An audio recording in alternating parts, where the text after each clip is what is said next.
Bien, en esta sesión vamos a explicar un poco acerca de los datos desbalanceados y cómo podemos trabajar en este contexto el modelo de regresión logística binaria. Bien, entonces, ¿a qué nos referimos con datos desbalanceados? Como sabemos, la regresión logística binaria tiene una variable respuesta que permite dos categorías, un éxito y un fracaso. Sin embargo, en muchas situaciones, las categorías, las frecuencias de las categorías presentan una diferente proporción. Por ejemplo, en una financiera, aunque es cierto que habrá clientes deudores o clientes mal pagadores, el porcentaje de estos no es tan alta ni igual en comparación al de los clientes que sí pagan. O, por ejemplo, de un total de transacciones, hay una mayor cantidad de buenas transacciones y solo una poca cantidad de casos de fraudes. Entonces, es en esta situación en la que nos encontramos o en la que nos referimos a los datos desbalanceados, que hay una clase de la respuesta, de la variable respuesta binaria con una mayor predominancia o una mayor presencia en los datos. ¿Qué dificultades trae esto? Bueno, que el modelo va a tender a clasificar o a pronosticar a los casos de acuerdo a la clase mayoritaria. Entonces, si por ejemplo el modelo es predecir tipo de transacciones buenas o malas, y si hay una mayor presencia de transacciones buenas, el modelo logístico tenderá a pronosticar a los casos como buenas transacciones. Y el resultado va a ser que la medida de precisión, accuracy, aparentemente va a ser alta, pero al analizar los casos de sensitividad y especificidad, veremos o notaremos este efecto de los datos desbalanceados en el pronóstico. Entonces, aquí para resolver este problema aparece lo que se conoce como los métodos de remuestreo. El remuestreo consiste en seleccionar aleatoriamente con reemplazo los elementos que componen una muestra y de esa forma generar muestras artificiales. Entonces, se puede utilizar el remuestreo asumiendo que los datos van a provenir de una pseudopoblación o una población similar a la original. Entonces, básicamente, inicialmente se trabajaba con dos tipos de remuestreo, el oversampling o el sobremuestreo y el undersampling o el submuestreo. Entonces, el oversampling lo que tiene que hacer es agrandar con remuestreo. A ver, aquí tenemos la clase mayoritaria y la clase minoritaria. Entonces, lo que va a hacer el sobremuestreo es generar muestras con reemplazo de tal manera que la muestra minoritaria crezca hasta igualar a la muestra mayoritaria. En eso va a consistir el sobremuestreo. Entonces van a haber valores de esta muestra minoritaria que van a ir repitiéndose, de tal manera que van a poder igualarse o equipararse a la muestra mayoritaria. Entonces, una estrategia que se puede utilizar es el sobremuestreo. La desventaja de utilizar el sobremuestreo es que, por ejemplo, si los datos de la clase mayoritaria es mucha en comparación, a la clase minoritaria, entonces habrá un efecto de mucha repetición de, de la clase minoritaria. Y también lo que va a ocurrir es que el proceso va a ser más largo porque va a tener que iterar muchas veces hasta igualar la cantidad de la clase mayoritaria. Entonces, por ahí ese es su punto débil. Sin embargo, en algunas situaciones, el pronóstico o el trabajo es bastante óptimo o bastante bueno. La otra estrategia de remuestreo es el undersampling o sobremuestreo. Entonces, aquí ya se trabaja con la clase mayoritaria. De la clase mayoritaria se selecciona una cantidad de muestra de tamaño de la clase minoritaria, de manera que la clase mayoritaria ahora tiene la misma cantidad que la clase minoritaria, de manera que ya sean igualadas. El problema es que al hacer esto se pierde información importante. Estos dos tipos de métodos de remuestreo son fáciles de implementar. Otros métodos, otros mecanismos de remuestreo están basados en crear nuevas observaciones. A diferencia del sobremuestreo y submuestreo, se trabaja con los mismos datos. Sin embargo, hay métodos de muestreo artificial, es decir, crear posibles observaciones que mantengan cierta consistencia con los datos que se tienen. Uno de ellos es, por ejemplo, el método SMOTE. Este de aquí, este método, tiene un principio en el método de vecinos más cercanos. En el método de vecinos más cercanos, de manera que se crea observaciones artificiales aplicando esta técnica, los vecinos más cercanos.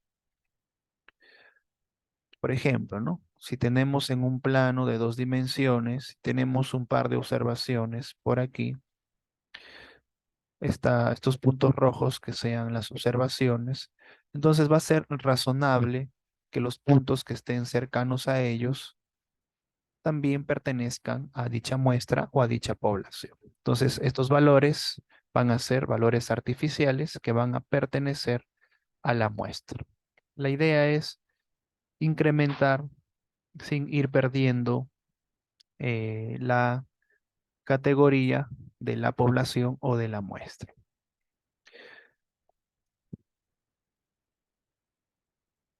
El otro método para generar observaciones artificiales es el método ROSE.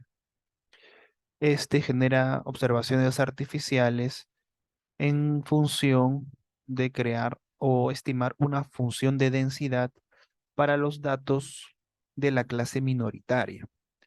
Es decir, trata de encontrar una función de densidad o una familia de probabilidad para poder de esta forma conocer el mecanismo de probabilidad que genera los datos de la clase minoritaria, para luego tratar de igualar a la clase mayoritaria.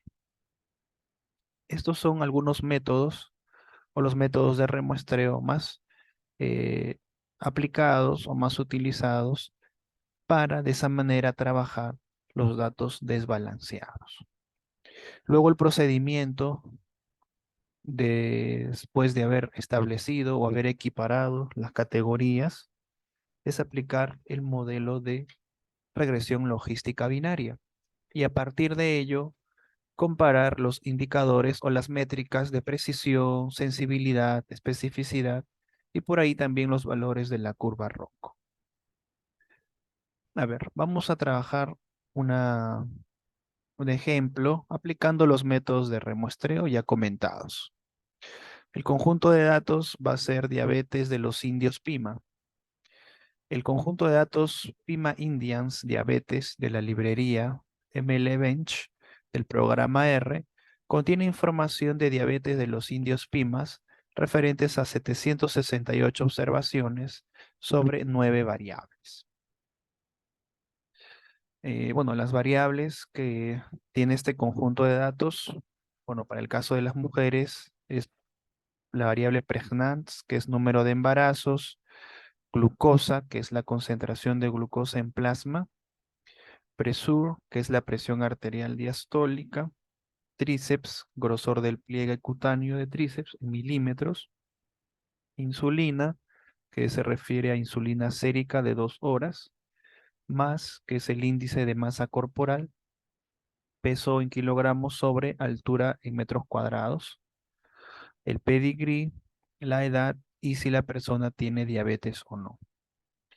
Ahora, aunque originalmente esta librería contiene este conjunto de datos, estamos trabajando con el conjunto de datos PIMA Indians Diabetes 2. ¿Por qué? Porque tiene una versión corregida del conjunto de datos original.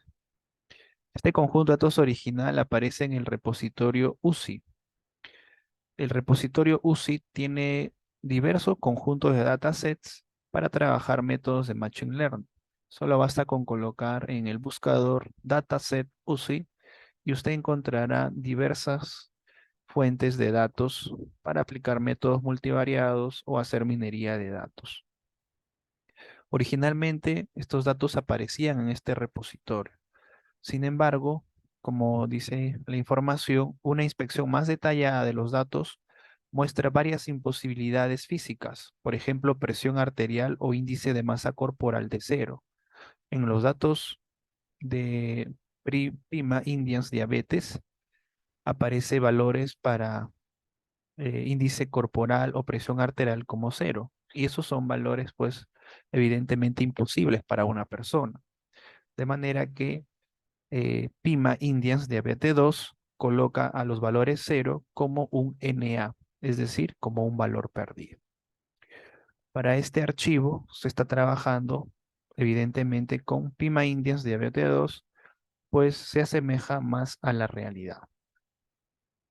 Bien, para hacer el análisis entonces hay que cargar la librería Caret, que contiene los métodos de remuestreo, la librería MLBench, que tiene el conjunto de datos, ¿no? Entonces aquí se está llamando con la función data, se llama el conjunto de datos para que cargue en la consola del R.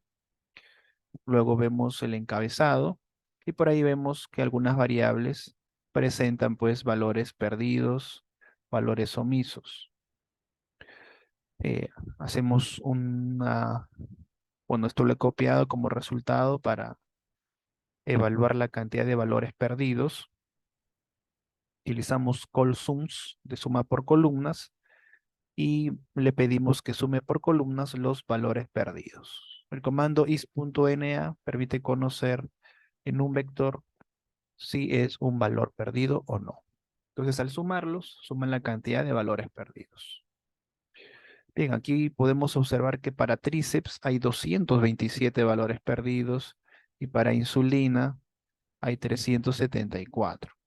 Bueno, estas cantidades en realidad son bastante altas como para tratar de imputar los datos. Recordemos que el conjunto total tiene 768 datos, entonces para tríceps hace casi un 30% y para insulina casi un 50%. Entonces en este ejemplo no vamos a considerar estas variables, las vamos a omitir porque tiene una gran cantidad de datos perdidos. Entonces, por ahí lo que sí presentaba valores perdidos era, por ejemplo, la glucosa, la presión y también la masa corporal. Entonces, por ahí ya luego se ha imputado los datos por el valor mediano. Generalmente utilizamos el valor mediano porque los datos presentan asimetría. Entonces, al hacer con el valor mediano, ya uno se asegura de establecer un valor central adecuado. Bien, entonces aquí estamos quitando bueno, estoy creando un objeto llamado diabetes I mayúscula en el cual estoy quitando las variables que no se van a analizar. Bien, a ver, por aquí veamos, he calculado un modelo logístico binario con los datos originales. Vamos a ver que esta data presenta data desbalanceada, ¿ya? A ver, más aquí abajo, para generar los datos de entrenamiento y de prueba, vemos la proporción de negativos y positivos si es que la persona presenta diabetes o no. Entonces, claro, en esa muestra hay una mayor presencia de pacientes sanos, un 65%, frente a un 35% de pacientes con diabetes. Entonces, aquí ya hay un efecto de los datos desbalanceados, ¿no? Hay una presencia de datos desbalanceados. La clase que no presenta diabetes es más alta que la clase de pacientes que sí tienen diabetes. De manera que eso va a influir a que el modelo trate de pronosticar eh, a los pacientes como si no tuvieran diabetes. ¿Y eso cómo lo sabemos? Bueno, por aquí se estimó un modelo de regresión logística binaria y miren aquí los valores de especificidad. A ver, aquí el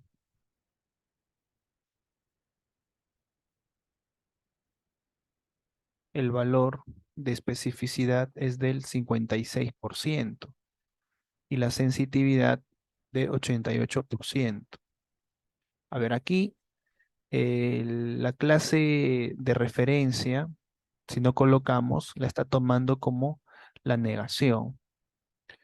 Entonces, en sensitividad está clasificando a todos como si fuera, en este caso, negación. Por eso la especificidad está teniendo un valor muy bajo. Entonces, es aquí que si nosotros hubiéramos obtenido una precisión, la precisión hubiese sido más o menos un 80%. Entonces, veríamos en el error de que tener un buen modelo. Sin embargo, al comparar la métrica de especificidad y sensibilidad, encontramos un defecto en la especificidad. El ROC es como que una medida que equilibra la sensitividad y la especificidad. En este caso, la idea es tratar de encontrar un modelo que pronostique bien a los pacientes que van a tener diabetes. De manera que la sensitividad o la especificidad, dependiendo de cómo nosotros planteamos el modelo, tendremos que verificar o validar. Bien, entonces apliquemos los métodos de remuestreo. Entonces, por aquí hemos hecho la partición en los datos de entrenamiento y de prueba. Aquí tendremos los datos de entrenamiento y los datos de prueba. Bueno, la función create data partition de la librería Caret permite pues que las muestras particionadas mantengan una proporción similar a la original. De manera que, a ver, si la proporción original era de 65-35%, en la muestra de entrenamiento y la de prueba se va a mantener esa proporción. Entonces, qué bueno es tener esta función. La proporción que se ha considerado es 80% para entrenar y 20% para probar o validar. Bien, ¿cómo se hace el método de submuestreo? A ver, empecemos aquí el método de submuestreo. Para el método de submuestreo tenemos la función downsample. Hay que fijar el valor de semilla, ¿ya? Para este ejemplo se está usando el valor de semilla de 135. Hay que dividir los datos en dos partes. X va a ser el conjunto de predictores. En este caso, ustedes pueden ver la variable respuesta está en la columna 7. ¿Ya? 4, 5, 6. Son 6 variables predictores, entonces por eso estamos quitando la columna 7. Y la variable Y es la columna diabetes. Bien, entonces, como ustedes pueden ver, se ha reducido la cantidad, se ha disminuido. La clase mayoritaria, que era negación, se ha igualado, se ha reducido a la cantidad de enfermos con diabetes. Cuando aplicamos el sobremuestreo, también hay que fijar el valor de semilla aleatoria. La función es upsample y los argumentos son bastante similares a la función downsample. La variable X, los predictores, y en Y la variable respuesta. Ya, hay que tener en cuenta que cuando se utiliza downsampling y upsampling, la variable respuesta queda almacenada con otro nombre, con el nombre de class. ¿Ya? Ojo con eso. Ya no va a quedar como diabetes, que era originalmente, sino va a quedar como class. Ahora, aquí noten que la clase minoritaria, que era POS, que originalmente tenía 215, ha remuestreado hasta igualar los 400 observaciones que también tiene la clase mayoritaria. En este caso, para los que no tienen diabetes. Bien, para la librería, para el método ROS, tenemos la librería ROSE. En este caso hay que hacer la siguiente función. Bueno, la función es ROSE, como ustedes pueden ver. Hay que establecer un modelo lineal, diabetes en función de los predictores, y para almacenar los datos para el posterior análisis, hay que hacer el llamado al objeto data, porque esto de aquí genera una lista de valores, una lista de resultados. Entonces, solo es necesario coger con data. Entonces, allí trata de igualar las cantidades, no dan iguales, pero sí bastante similar en la cantidad. Para, la, para el método SMOTE tenemos la librería de MWR. Entonces, hay que, de manera parecida, que utilizar la función SMOTE y utilizar diabetes en función lineal y la data. Ahora aquí, tanto ROSE como SMOTE conservan los nombres de las variables originales. Entonces, ya de esta forma tenemos 4 conjuntos de datos preparados o ya listos para poder compararlos. Cada uno para los métodos de remuestreo. A ver, entonces vamos a estimar las métricas para los métodos de remuestreo. Entonces aquí lo que he realizado es lo siguiente. Como quiero comparar cómo se comportan los valores de ROC, los valores de sensitividad y especificidad, lo que estoy haciendo es hacer un bucle. Voy a repetir 10 veces un proceso, por eso voy a usar un for. Entonces quiero almacenar los resultados. Bueno, he creado vectores vacíos de sensitividad, especificidad, en este caso para el método downsampling, en la que voy a ir almacenando los resultados. Entonces, aquí con la librería Caret, bueno, hay que configurar los valores de control del modelo, método de validación cruzada, para 5 particiones, hay que guardar las probabilidades y con el summary function class summary nos va a permitir hacer los cruces y calcular el valor ROC. Aquí estimamos un modelo que va a ir cambiando de acuerdo a los bucles y lo que vamos a hacer por aquí es calcular la métrica ROC y los valores que nos proporciona esta métrica.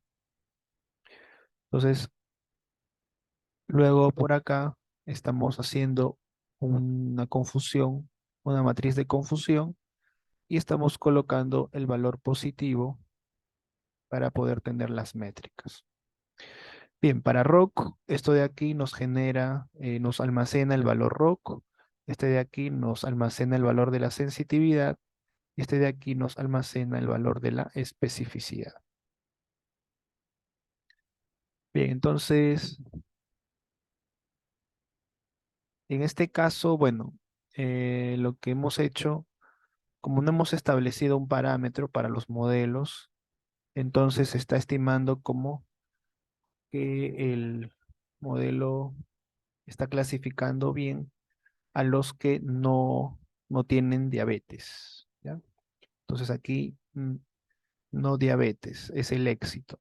El éxito es no diabetes. Este es el éxito. Entonces, evidentemente, en la sensitividad van a tener valores altos.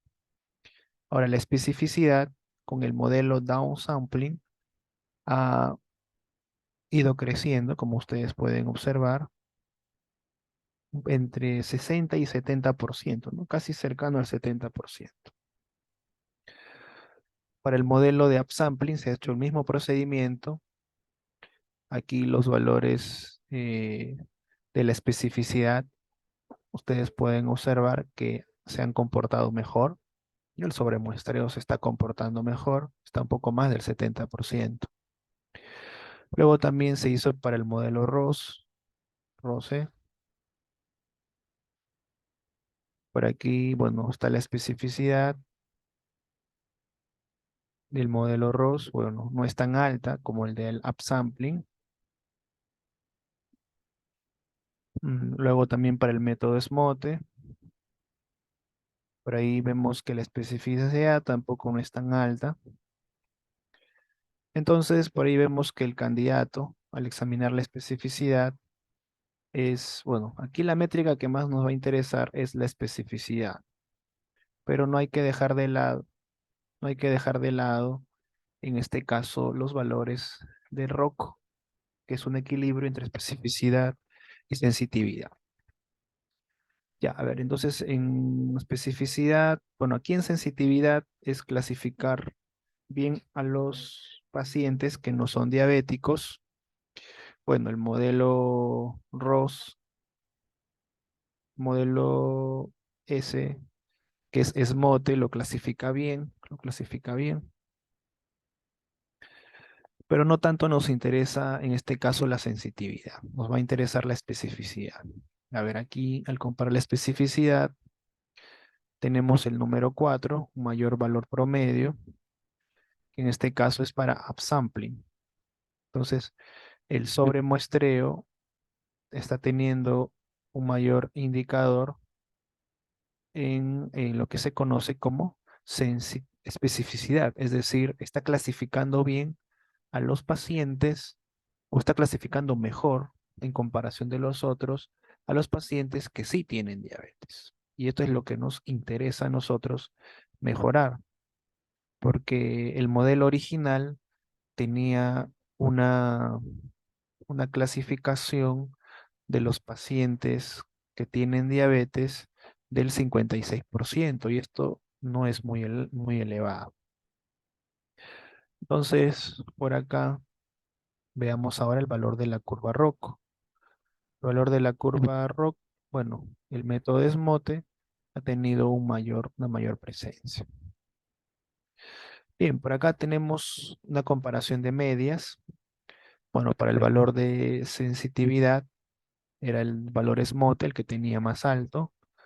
Para el valor ROC, el valor de curva ROC, ustedes pueden observar ahí que entre SMOTE, Down y Upsampling tiene un mayor valor. Bueno, al nivel mediano es el SMOTE. Respecto al valor E de especificidad, hay una gran ventaja ahí del modelo de sobremuestreo. Entonces, por ahí el modelo de sobremuestreo resulta bastante mejor para este conjunto de datos. Entonces, por ahí se hace unas pruebas de comparaciones de Wilcoxon. Entonces, a ver, por aquí tenemos para, en este caso, a ver, esta de aquí es para el valor S, valor de sensitividad. Este es valor de curva ROC. Y por aquí, este es el valor de especificidad. Entonces, el valor de upsampling, como ustedes pueden ver, presenta diferencias significativas en comparación al resto de modelos. Entonces, aquí podríamos o se debería recomendar el modelo de sobremuestreo para hacer el análisis.